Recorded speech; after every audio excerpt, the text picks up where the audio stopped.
Bonjour à tous et à toutes. Donc aujourd'hui, je veux te parler de l'amitié. Alors tu dois savoir qu'il n'y a pas de véritable amitié si tu n'es pas d'abord ami de Christ. Car tout va découler de cela. Donc si tu n'entretiens pas une véritable relation d'intimité et d'amitié avec Christ, cela va être difficile pour toi d'être un véritable ami pour les autres et de véhiculer les valeurs de l'amitié selon la parole de Dieu.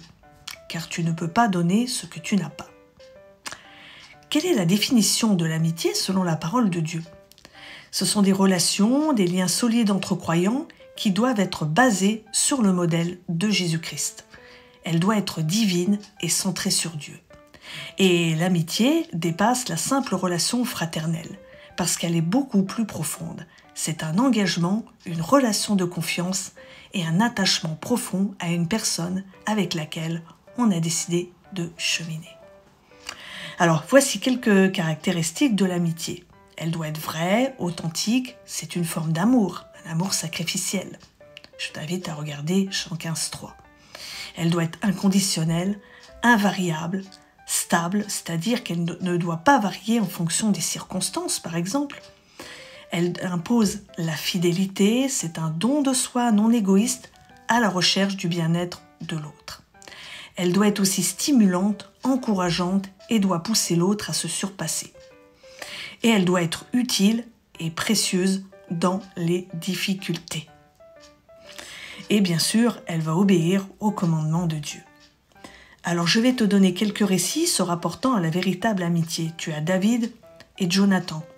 On retrouve cela dans 1 Samuel 18, verset 1, 1 Samuel 20, verset 41, 2 Samuel 1, verset 26, entre autres.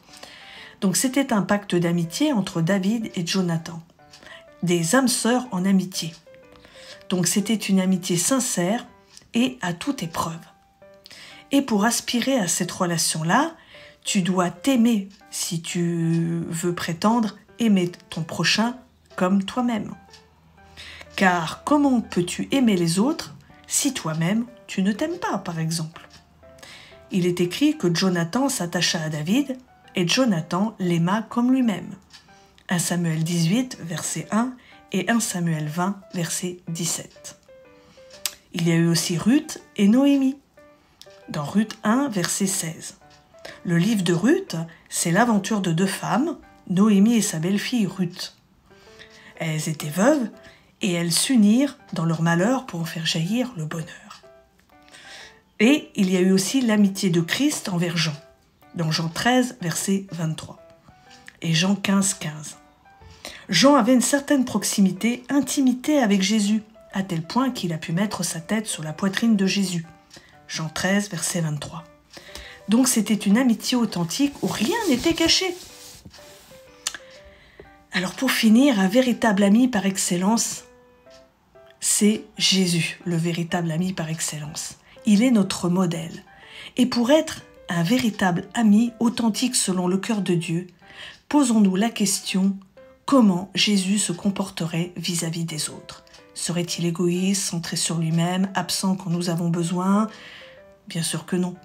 Mais n'oublions pas que Jésus a fait le don de lui-même pour l'humanité. Par amour, il s'est sacrifié. À bientôt!